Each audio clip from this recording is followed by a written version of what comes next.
Real ou PSG pour Mbappé? C'est la question tendance du côté des fans de football, des supporters du Real et du Paris Saint-Germain. Je vais donner mon avis sur le sujet, plusieurs points à éclaircir. Pour moi, Mbappé ira pas au Real cet été, mais c'est pas pour autant qu'il prolongera au Paris Saint-Germain. C'est le dossier le moins clair que j'ai vu, le dossier Mbappé. En effet, jeudi 22 juillet 2021, l'attaquant français de retour à l'entraînement. Il revient de vacances.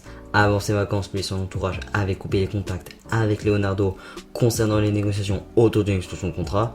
Maintenant, le PSG réalise un recrutement de grande classe en renforçant les postes nécessaires à renforcer, sauf le poste de latéral gauche qui devrait être renforcé prochainement.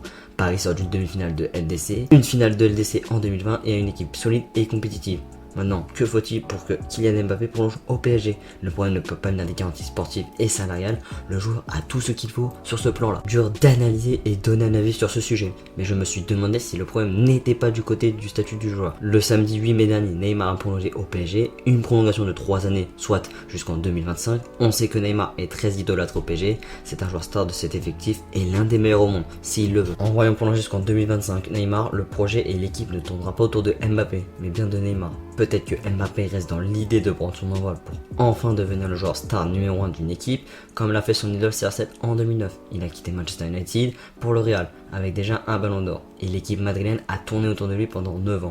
Au Real, il n'aura pas un projet aussi viable que le Paris Saint-Germain, moins de garanties sportives à l'heure actuelle, mais il sera la star numéro 1, où il aura une meilleure exposition médiatique et plus de reconnaissance dans le sens où il sera plus dans l'ombre d'un joueur comme Neymar. Aussi, être performant en Liga, c'est plus valorisant pour lui pour gagner un éventuel ballon d'or. Malheureusement, c'est la réalité. Peut-être que le joueur attend le projet et le recrutement dévoilé par le Real de Madrid pour se fixer sur son avenir au Paris Saint-Germain. Si le Real propose du concret assez rapidement, je pense que ça ne sera pas réellement le cas, le joueur pourrait attendre une année pour quitter libre le club parisien, le temps que le club de ses rêves, c'est-à-dire le Real de Madrid, se renforce ou forcer son départ cet été. Mais vu le Qatar, on l'a bien vu avec Zlatan Ibrahimovic, Thiago Silva, Edinson Cavani et d'autres, voulaient quitter le club à un moment de leur passage à Paris, mais au final sont restés et ont terminé leur contrat au Paris Saint-Germain. Bref, cela reste une hypothèse et elle est peut-être fausse. Mbappé ne voudrait pas seulement un rayonnement médiatique meilleur, mais il veut aussi un projet et une équipe de taille pour gagner des titres qui vont l'aider à gagner des distinctions individuelles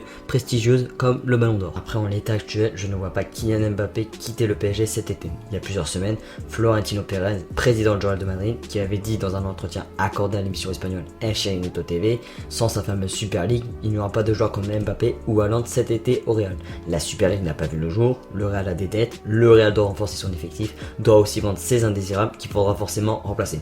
En toute objectivité, Paris est l'équipe la plus attractive et la plus prometteuse au monde avec Man City et Chelsea. Je pense que Mbappé ne veut pas se sentir emprisonné après une éventuelle prolongation à Paris. Le mieux pour le PSG et Kylian Mbappé, c'est de trouver un accord pour prolonger ensemble jusqu'en 2024 et que Mbappé parte dans le club qu'il souhaite dans le cadre d'un gentleman agreement, une sorte d'accord à l'amiable entre potentiellement le Real et le Paris Saint-Germain pour un transfert lors de l'été 2023. Comme ça, Kylian Mbappé reste dans une équipe compétitive pendant 2 ans, gagne un gros salaire et tente de rattraper Edinson Cavani au classement des meilleurs buteurs de l'histoire du PSG. Et le Qatar profite de la célébrité de Mbappé pour promouvoir sa Coupe du Monde en 2022, tout en restant compétitive pour gagner son objectif principal, gagner la LDC avec le PSG. En plus pour le joueur, gagner une LDC au PSG dans une équipe qui a malheureusement connu plusieurs fiascos en Champions League, qui n'a jamais gagné cette compétition, dans un pays où elle connaît la loose dans cette compétition. C'est beaucoup plus prestigieux et valorisant pour lui que de la gagner au Real de Madrid, qu'il a gagné 13 fois dans son histoire et qui a terminé dans le carré magique cette saison. Ceux qui pensent que le PSG est en déballotage favorable dans ce dossier ou vice versa. Aucune partie pour moi n'est réellement dans une meilleure posture qu'une autre.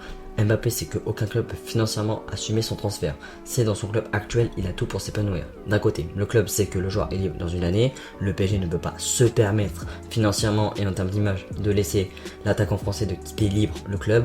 Paris doit aussi utiliser Mbappé comme vitrine pour promouvoir sa Coupe du Monde. Je pense que nous ne connaissons pas les positions de Kylian Mbappé. On ne peut que émettre des hypothèses. Je pense que le joueur sait pas trop ce qu'il veut, évalue la possibilité de rejoindre le Real cet été ou dans les prochaines années, ou de rester à Paris et prolonger, en regardant les inconvénients et avantages évidemment. Mais une chose qui est sûre, c'est un dossier qui va faire tourner la tête des supporters du Real et du PSG cet été. Mbappé fait ce qu'il veut, il faut pas que le Qatar force pour qu'il reste. Garder un joueur contre son gré, c'est nuire mentalement le joueur, donc ses performances et donc les performances de l'équipe.